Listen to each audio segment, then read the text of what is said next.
Magic, they keep on winning. Okay, look, I watch basketball every single night. I was actually just watching the interview that Shaq did with Adam Silver on his podcast. Um, I agree with them, man. I know they say viewership is down and viewership. I don't think it's true. I really don't. There's a lot of ways that the NBA can help themselves by marketing, and I can't watch TV and watch basketball anymore. So nobody pays for cable. That's the issue. A lot of people are watching it on their phone. A lot of people are watching the highlights. YouTube TV. That's what I have. But I watch the Magic every single night. I use my sister's login, so it's actually not being counted as a view. But I watch it every night. I think basketball is in a great place, and it's only going to get in a better place as they figure out how to do this streaming stuff. NFL, I think, figured it out. NBA is going to hop into that streaming stuff. You'll be able to watch just your team and pay just for your team on many streams, and we'll see how that unfolds. But the Magic, we got our asses busted by the Milwaukee Bucks last night, and to be completely honest with you, midway through the third quarter, it looked like we just stopped trying. It looked like the health and the rhythm, and it was just been a long 30 games, right? But we've been winning 23-18, and we're fourth in the East. The other night we beat the 76ers, and we only had 8 players that were available for us. We went in with 9 or 10, I believe. And then KCP got injured, and then someone else stopped playing. But our depth is what is really taking us to...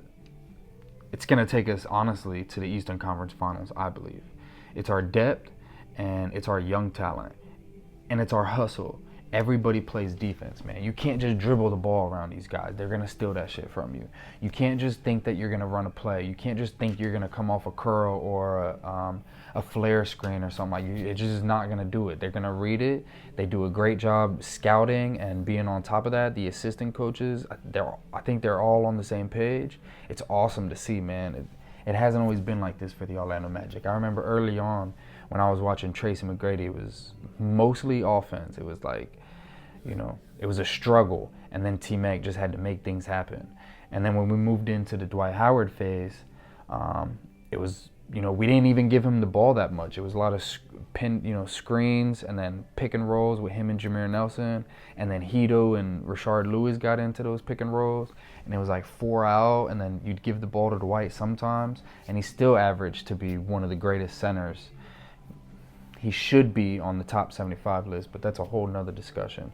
But yeah, it's beautiful to watch. The Magic just hustle, out-hustle everyone. The key to that 76ers win was we out-rebounded everybody. Points in the paint. But we're 28th in offense, and we're second in defense.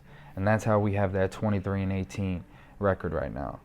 Paolo and Franz, respectively, they're scoring 29 and 24 points per game. Both have an uptick in their scoring from last season, but we missed them for 20 games, bro. It's been the young guys. It's been Anthony Black, Tristan DeSilva, I could do a whole video on Tristan DeSilva. This dude is ready. He's poised. He doesn't make many mistakes, and he plays both sides, defense and offense. Jalen Suggs has stepped up. His three-point shooting has gotten so much better this year.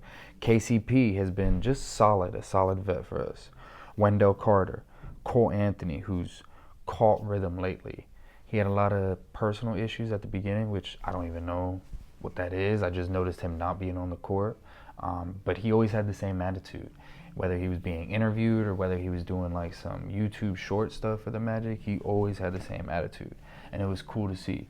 He wasn't on the court. You didn't understand why he wasn't on the court, but now to get him, back on the court, and because of injuries, he's getting a lot of playing time, and he's won a couple games for us. I'm not gonna lie. I fuck with Jake. I always say J. Cole. I fuck with Cole Anthony. I think he's an awesome role player, 6 man. He can be a starter on a team, but right now he's a part of our depth, and he's gonna win us games. Jonathan Isaac. This dude he's healthy and he's balling. My only issue with you, Jonathan Isaac, is stop shooting threes, bro. The way Goga plays is how you should. You're big. You should be setting screens. You should be rolling to the basket.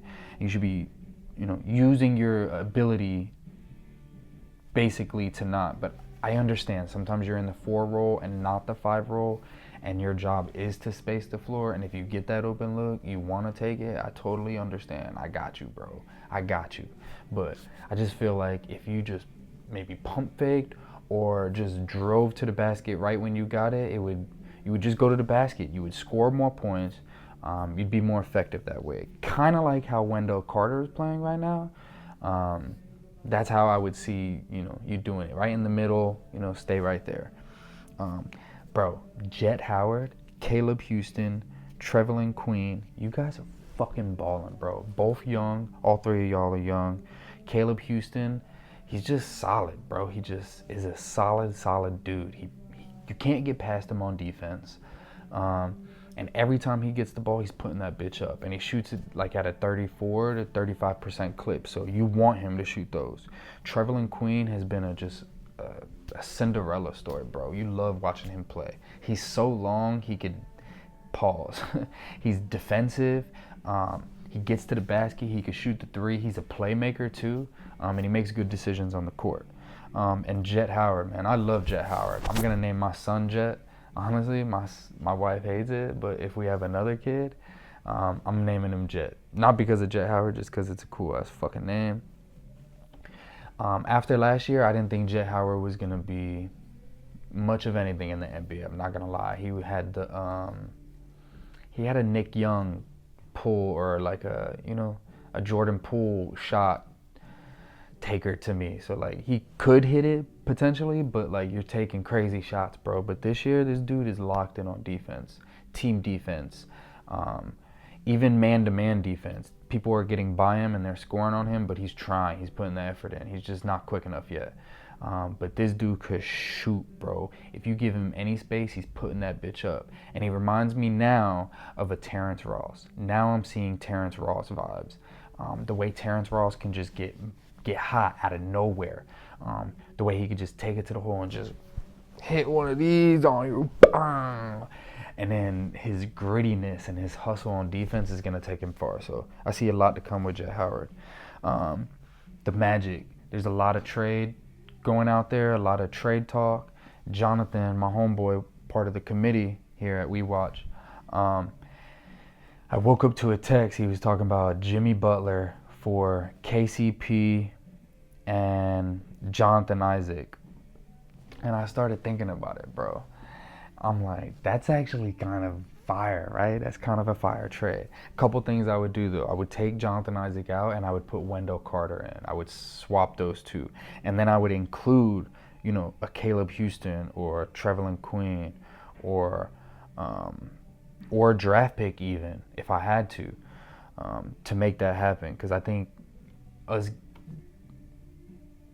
don't want to say, like, I don't want to give up the future. And I don't want to bring a veteran in that doesn't need to, but you can't pay all these guys. They're going to be really good players, and you're going to have to find a way to pay them, and you're not going to be able to keep all of them, right? Because the Magic are going to keep drafting very well. So you got to do it in a way that it makes sense. Mo Wagner, we haven't talked about him, but he's on a 1-year contract. He's going to come back next year ready to ball. This guy was our 6th man. He might have been the 6th man of the year candidate. He was our 4th leading scorer. He's going to be in the rotation on the bench at some point next year. Goga.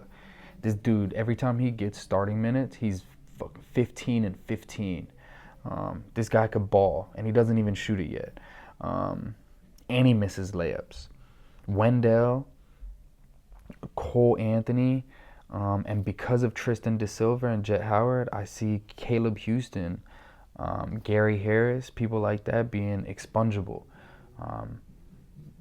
Contracts that we can get rid of to maybe try to go in this year and win, that it won't hurt our future also. As long as we keep AB, Tristan Da Silva, Jet Howard, Suggs, Franz, Paolo, we're straight, guys. We're good to go.